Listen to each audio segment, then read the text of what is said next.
Hello guys! Kumusta po kayong lahat? So, ito na yung aking pina-verified na kontrata. Tignan ko kung na-verified siya. So, ayan, mabilis lang siya. Pinasa ko sa Toronto. Pinasa ko sa post office dito noong last Monday. Tapos na-receive ko ngayong week ng Tuesday. So, tignan natin kung na-verified. So, ito na siya guys. Ito yung sukli. Binalik pa talaga yung sukli.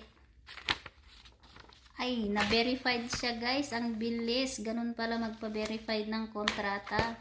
Pwede na akong magbakasyon. Pero ang tanong, walang pambili ng ticket. Ang mahal ng ticket.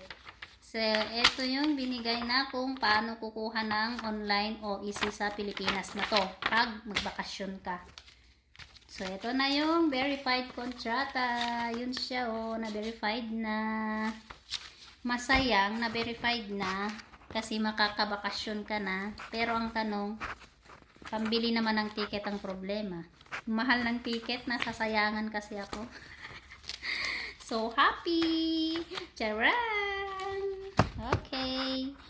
Thank you for watching. Sa gustong magbakasyon, sa hindi pa nakapag-verified ng kontrata, mabilis lang siya. Ito yung ating kontrata. Thank you for watching. Bye!